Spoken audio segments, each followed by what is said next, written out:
자매님, 한동안 예배에 안 오셨는데 집에 무슨 일 있었어요?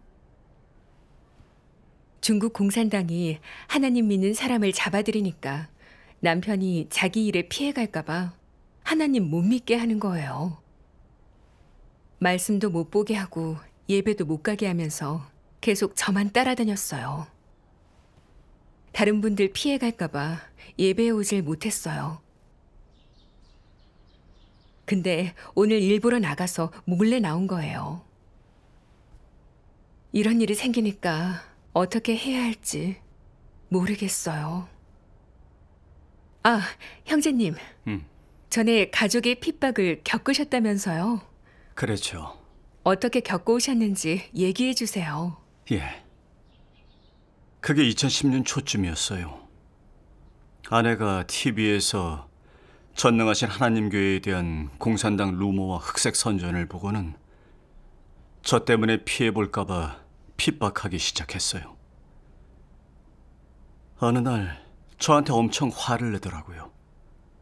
TV에 나오는 거 못 봤냐고. 동방번개는 국가에서 집중 단속하는 대상이라면서 전국에서 하나님 믿는 사람을 잡아서 가두고 있다고. 경찰도 하나님 믿는 사람을 신고하라고 장려하니까 믿지 말랬죠. 제가 잡혀가면 온 가족이 피해 본다고요. 제가 중국은 공산당 천하고 공산당은 하나님을 증오해서 믿는 사람을 박해하는 거라고, 이 길은 핍박이 따르는 길이라고 했죠. 지금 전능하신 하나님이 인류 구원 사역을 하시는데 난 어렵게 재림주를 맞이했으니까 박해가 두렵다고 포기할 순 없댔죠. 네. 말해도 안 되니까 별의별 방법을 다 써가며 예배도 본분도 못하게 했어요. 하루는 나가려고 하는데 갑자기 막 뛰어오더니 잡고 놓질 않는 거예요. 아내를 겨우 뿌리치고 복도에 나갔는데 소리를 지르더라고요. 예배 가면 안 돼. 괜히 이웃들이 듣고 신고할까 봐 다시 문 닫고 집에 들어왔죠. 아내는 또 협박했어요. 다시 예배 드리러 가면 공안에 신고할 거라고요. 주변의 형제자매들이 누구인지 다 안다고 자기가 신고해서 경찰 보고 잡아가게 할 거라며 그래도 믿나 보겠대요. 그 말을 들으니까 너무 분하더라고요. 그래서 경고했죠. 이건 하나님을 거스르는 거라 벌을 받을 거라고요. 근데 들은 척도 안 하고 하나님 못 믿게 하려고 툭하면 난리를 쳤어요. 그러니 저도 마음이 심란하고 온종일 정신이 하나도 없었어요. 뭘 하든 다 감시하면서 집에서 하나님 말씀도 못 보게 했어요. 저도요. 하나님 말씀 못 보고 예배 못 드리는 게 제일 힘들어요.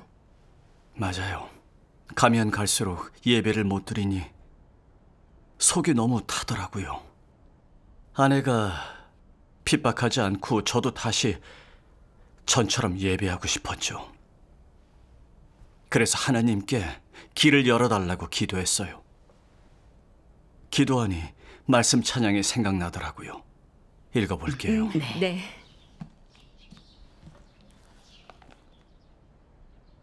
성육신 하나님은 많은 이의 비웃음과 모욕, 판단, 정죄를 겪었고 또 악마의 추적과 종교계의 저버림, 적대를 마주했다. 그 마음에 난 상처는 누구도 치유할 수 없는 것. 그는 크나큰 인내로 폐괴된 인류를 구원하고 상처를 안고 사람을 사랑한다. 이것은 가장 고통스러운 사역이다. 인류의 악독함과 대적, 정죄와 비방, 모함과 핍박, 그리고 체포와 살육으로 하나님의 육신은 큰 위험을 감수하며 이 사역을 하게 되었다. 그 고통을 누가 이해할까? 또 누가 그를 위로할 수 있을까? 예수가 땅에서 33년 반을 살다가 십자가에 못 박혀 죽음에서 부활하고 인류에게 40일간 나타난 후에야 해탈했고 인류와 함께 사는 고통의 세월을 끝냈다. 하지만 하나님은 여전히 인류의 종착지에 대한 걱정으로 같은 고통을 받고 있다. 그 고통은 누구도 이해할 수 없고 감당할 수 없는 것. 성육신 사역이 보여준 것은 처음부터 끝까지 전부 하나님의 사랑이었다. 그가 행한 사역의 본질이 바로 사랑이다. 그는 인류를 위해 모든 것, 전부를 헌신하였다. 아멘. 아멘. 말씀을 묵상하면서 너무 감동됐어요. 하나님의 사랑도 느낄 수 있었고요. 인류의 구원을 위해 2번이나 육신을 입고 고통과 수모를 당하셨잖아요. 예수님은 탄생하신 후 바로 헤롯에게 쫓기시고 사역을 시작한 후부터 바리새인의 조소와 비방, 정죄를 받으셨죠. 네. 말세에 전능하신 하나님은 그때보다 더 큰 위험을 감수하시고 큰 붉은 용의 본거지에서 구원 사역을 하시면서 계속 공산당의 핍박과 정죄, 종교계의 비방을 받고 계세요. 그렇게 인류를 구원하기 위해 묵묵히 고통을 감내하시죠.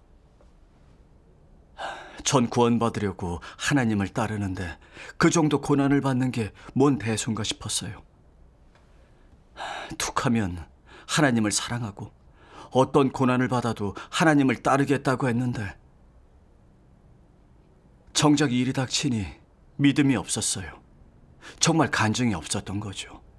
네. 전에 제가 했던 말은 다 글귀뿐이더라고요. 정말 부끄러웠어요. 그래서 다짐했죠. 앞으로 어떤 핍박이 따르든 끝까지 하나님만을 따라가겠다고요. 아멘. 그 후에도 아내는 끝까지 해보겠다는 태도로 하나님을 믿지 못하게 계속 막았어요. 그래도 전 하나님 말씀에 힘입어 구속받지 않았죠. 그러던 어느 날 퇴근해서 왔는데 숨겨놨던 하나님 말씀 찬양 책과 찬양 CD를 아내가 찾아서 망가뜨린 거예요. 너무 화가 나서 그랬죠. 왜 내 책하고 CD를 이랬냐고. 그렇게 하나님을 대적하고 형제자매를 신고하고 그러면 응분의 벌을 받을 거라고요. 네, 그쵸. 그쵸. 아내가 그러는 거예요. 벌 받아도 못 믿게 할 거라고요. 그러면서 계속 난리쳤어요. 제가 자기 말을 안 들으니까 계속 믿을 거면 이혼하재요. 이혼 얘기가 나왔을 때 어떠셨어요? 아내가 갑자기 이혼하자니까 좀 괴롭더라고요. 결혼한 뒤로 생활면에서 아내가 많이 챙겨줬어요. 저희 다툰 적도 거의 없어서 주변에서도 부러워했죠. 근데 이혼이라니 너무 속상한 거예요. 그때 말씀이 생각나더라고요. 신자와 불신자는 본래 합하지 않고 서로 적대된다. 하나님을 인정하지 않는 자는 모두 원수이다. 즉 이 흐름 안에 있든 밖에 있든 하나님의 성육신을 인정하지 않는 자는 모두 적그리스도라는 말이다. 사탄은 누구이고 마귀는 누구이며 하나님의 원수는 또 누구더냐? 하나님을 믿지 않고 대적하는 무리들 아니더냐? 아멘. 아멘. 그렇죠. 신자와 불신자는 부류가 다르고 가는 길도 다르죠. 제가 하나님 믿는 건 진리를 추구하고 피조물의 본분을 다하기 위한 건데 아내는 공산당이 박해하는 걸 보고도 공산당 편에 서서 절 핍박했어요. 심지어 말씀책을 망가뜨리고 형제자매를 신고하겠다고 했죠. 아내의 본질은 하나님을 증오하는 마귀였어요. 네. 아내와 부부 사이라지만 우린 부류가 다르고 가는 길이 달랐어요. 끝까지 하나님을 대적하는 길로 가겠다는 건 사탄에게 속한 거잖아요. 네. 그쵸. 그걸 생각하니 이혼도 나쁘지 않겠더라고요. 그럼 더는 예배 못하게 막을 사람이 없잖아요. 그래서 말했죠. 어차피 가는 길이 다르니까 각자 갈 길 가고 이혼하자고요. 제가 그렇게 나오니까 또 안 하겠다는 거예요. 그럼 그 후에도 핍박하셨나요? 처음엔 그렇게 일단락된 줄 알았는데 나중에 아들 녀석하고 며느리까지 동원했어요. 며느리가 저보고 손주를 제일 아끼지 않냐면서 할아버진 내리사랑이라고. 저도 그렇지 않니에요. 그래서 맞다고 했죠. 제가 기분이 좋아 보이니까 그러는 거예요. 제가 손주를 끔찍해 하니까 얘기 좀 하자고요. 외삼촌이 공안청장인데 전능하신 하나님 믿으면 정치범이라 실형에 처할 거고, 자손들은 공무원 시험도 대학 시험도 못 보고 피해 본다고 했대요. 그러니 믿지 말라더라고요. 제가 잡혀가면 자기들이 다 영향받는다면서 자기들 생각도 좀 해주면 안 되겠냐는 거예요. 자식은 그렇다 쳐도 손주 생각을 좀 해달라고. 제가 하나님 믿는 것 때문에 손주가 대학도 못 다니고 취직도 못하면 다 제 탓이랬죠. 며느리가 그런 말을 하니까 너무 괴로운 거예요. 그때 아들도 정색하며 그랬죠. 제가 다리도 안 좋은데 나중에 못 걸으면 어떡하냐고. 전능하신 하나님 안 믿으면 나중에 아플 때 돌봐주겠대요. 근데 믿으면 나중에 아파서 못 걸어도 상관 안 할 거랬죠. 아들 녀석이 하는 말에 참 서운하더라고요. 하나님 믿는다고 아들이 그렇게 매정하게 할 줄은 몰랐어요. 별의별 고생하면서 키워놨더니 노후를 가지고 절 협박하는 거예요. 정말 헛키운 거죠. 제가 다리에 류마티즘이 있어요. 예전에 많이 아플 땐 한 보름 동안 제대로 펴지도 못했거든요. 아파서 아무것도 못했죠. 이젠 날이 갈수록 나이도 먹고 늙으면 다리가 더 심해질 텐데 전 연금도 없고 별다른 생계수단도 없거든요. 근데 아들이 외면하면 어떡하나 걱정이 됐어요. 너무 괴로웠죠. 순간 이 모든 게 사탄의 관계란 게 느껴졌어요. 정과 자식의 앞날을 가지고 또 제 앞날로 하나님을 배반하게 하려고 시험하는 거였죠. 그래서 얼른 기도했어요. 하나님, 제 마음을 지켜주시고 사탄의 시험을 이기게 해주세요. 아멘. 말씀이 생각나더라고요. 사람의 운명은 모두 하나님의 손 안에 있고 너는 자신을 주관할 수 없다. 사람이 자신을 위해 열심히 노력해도 스스로를 주관하지 못한다. 내가 자신의 미래를 알고 내 운명을 주관할 수 있다면 피조물이라고 할 수 있겠느냐? 아멘. 그렇죠. 사람의 운명은 모든 걸 주관하시는 하나님께 달렸잖아요. 그쵸. 손주의 장래가 어떨지, 어떤 일을 하게 될지, 아들의 직업이 어떻게 될지, 저 때문에 피해 갈지 안 갈지 다 하나님이 정하시는 거죠. 게다가 하나님의 말세 사역도 이제 끝나면 대재난이 시작되는데 대학에 붙고 좋은 직장에 가도 하나님을 따르지 않으면 하나님의 사역이 끝날 때 재앙으로 멸망될 수밖에 없어요. 그럼 무슨 좋은 미래가 있겠어요? 그렇죠. 아들과 며느리가 하는 말들이 겉보기엔 사람이 핍박하는 것 같지만 사실은 사탄의 시험이었어요. 사탄은 제가 손주를 끔찍하게 아끼고 다리도 아파 노후를 제일 걱정한다는 것도 잘 아니까 그걸로 하나님을 배반하게 하려고 했어요. 정말 음험하더라고요. 그렇죠. 맞아요. 제가 앞으로 걸을 수 있을지는 하나님께 달렸으니 하나님의 안배에 순종하면 되잖아요. 그래서 확고하게 말했어요. 니들은 알아서 잘 살라고. 내가 앞으로 어떻게 될지 죽든지 살든지 상관하지 말라고. 전능하신 하나님은 계속 믿을 거니 내가 짐이 될까 봐 걱정이 된다면 연을 끊으라고 말했어요. 아멘. 아멘.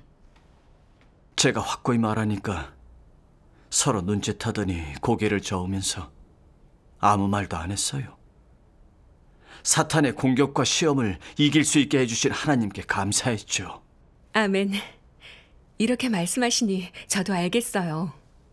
겉보기엔 남편이 절 핍박하지만 사실은 사탄의 공격과 시험이네요. 하나님을 배반하고 떠나게 하려는 거죠. 그 관계에 빠지지 말고 하나님 편에 굳게 서야겠어요. 맞아요. 그 뒤로 아들 레베가 몇 달 동안 오지도 않았고 연락도 없었어요.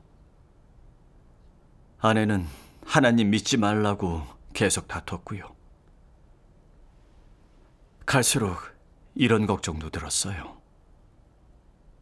아들이 정말 모른 척 하려나? 이러다 아내랑 이혼하고 나서 혼자 몸도 가누지 못할 때 아들이 신경도 안 쓰면 어쩌나 싶은 거예요. 나중에 많이 고생할 걸 생각하니 왠지 쓸쓸한 느낌이 들었어요. 순간 또 사탄의 간계에 빠졌다는 걸 느끼고 굳게 설 수 있게 힘을 달라고 얼른 하나님께 간구했어요. 아멘. 그 후에 말씀 찬양이 생각나더라고요. 형제님, 제가 읽을게요. 예.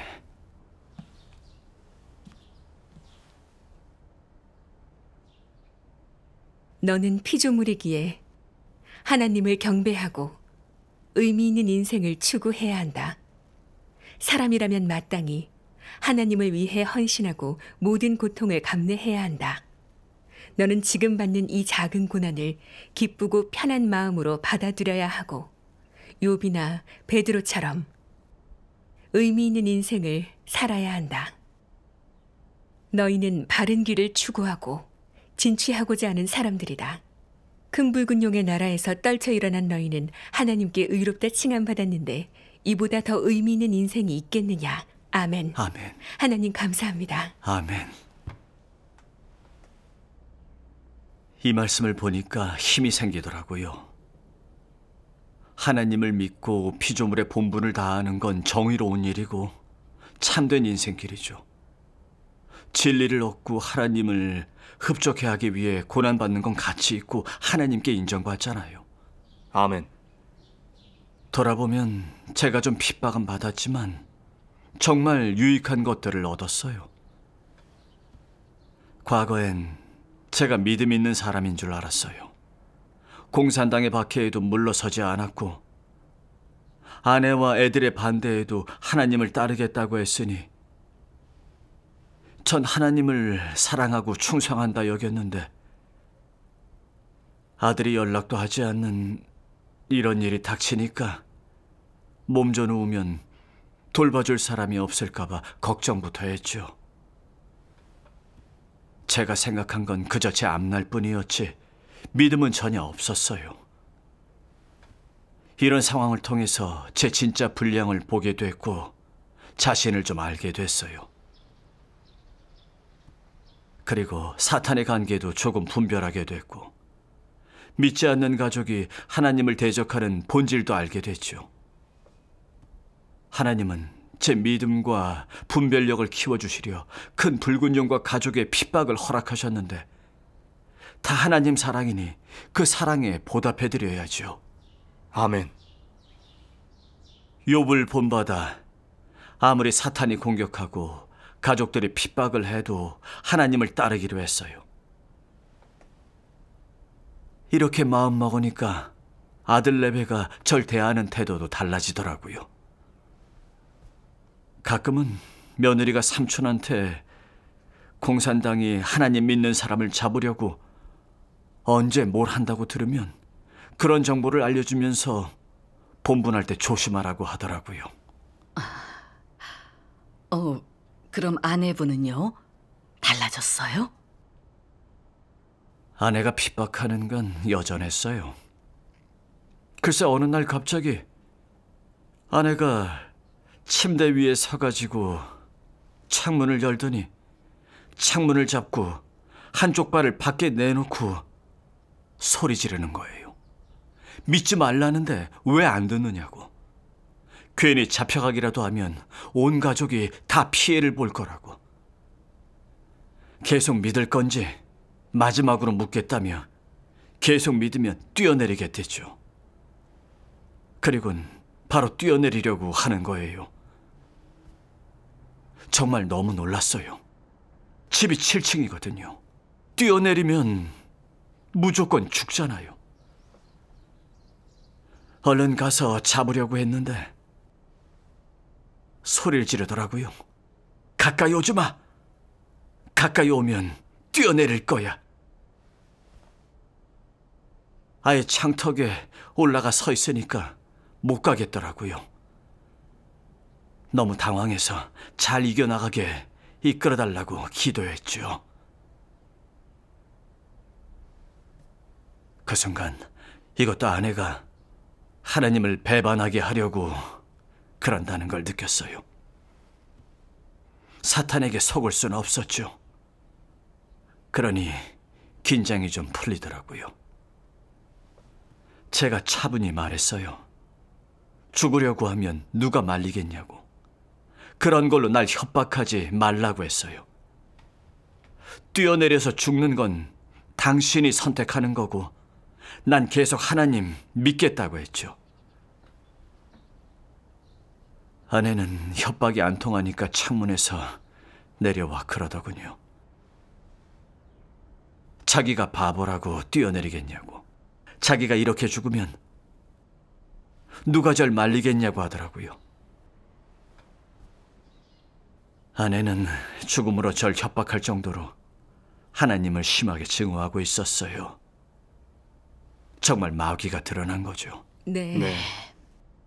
그리고 공산당이 더 증오스러웠어요. 언론을 통해서 각종 유언비어를 퍼뜨려 사람을 미혹하고 믿는 사람을 다 잡아들이고 그 가족들까지 피해를 보게 하잖아요. 또 믿지 않는 가족까지 하나님을 대적하게 부추기고 있어요. 공산당은 사악하기 그지없어요. 하나님을 대적하는 악령이고 악마예요. 전 공산당을 저주했고 하나님을 따르겠다 더 다짐했어요. 아멘. 아내분의 투신 협박도 안 통했으면 핍박도 좀 누그러졌나요? 저도 그 뒤로는 반대하지 않을 줄 알았어요. 근데 얼마 못 가더라고요. 하루는 아침을 먹고 갑자기 자리에서 벌떡 일어서더니 막 뛰어가서 이만한 과도를 제 목에 들이대면서 그러는 거예요. 계속 하나님 믿으면 죽일 거랬죠. 아내는 살기가 가득했고 악에 받쳐 있었는데 악마에 씌운 사람 같았죠. 정말 너무 긴장되고 화도 났어요. 하나님을 못 믿게 하려고 마귀는 별의별 방법을 다 쓰더라고요. 그래서 하나님께 지켜달라고 기도했어요. 그리고 확실히 말했죠. 이 자리에서 날 죽인데도 전능하신 하나님 믿을 거라고요. 아멘. 제가 확고하게 대답하니까 멈칫하더라고요. 정지 상태가 돼서 그 자리에 가만히 서 있었죠. 좀 지나서 과도를 밥상에 내려놓더니 이젠 모르겠다고. 앞으로는 마음대로 믿으라는 거예요. 사탄이 실패한 걸 보면서 하나님께 감사하고 찬양이 절로 나왔어요. 아멘. 감사하네요. 나중에 아내랑 떨어져서 각자 지냈어요. 더 이상 제 신앙을 간섭하지 않았죠. 이 일을 겪고 분명히 알았어요. 아내가 하나님 못 믿게 하려고 핍박하면서 죽음으로 절 협박도 하고 아들 레베가 절 버리겠다고 한 것도 전부 다 공산당의 박해 때문이었어요. 공산당의 루머와 미혹이 없고 공산당의 광적인 박해가 없고 온 가족에게 피해를 안 줬다면 제 가족도 그렇게 반대 안 했을 거고 우리 가정도 깨지지 않았겠죠. 공산당은 정말 하나님을 대적하고 사람을 해치는 악마예요. 공산당이 증오스러워요. 맞아요. 그리고 아내는 인성이 조금 더 없었고 하나님을 대적하는 마귀였어요. 전 이제 구속받지 않아요. 앞으로 어떤 핍박과 환난이 닥칠지 모르지만 전 끝까지 하나님을 따를 겁니다. 아멘. 아멘. 감사하네요. 감사하네요. 이렇게 교제하니까 어떻게 해야 할지 알겠어요. 네, 저도 그래요. 감사하네요.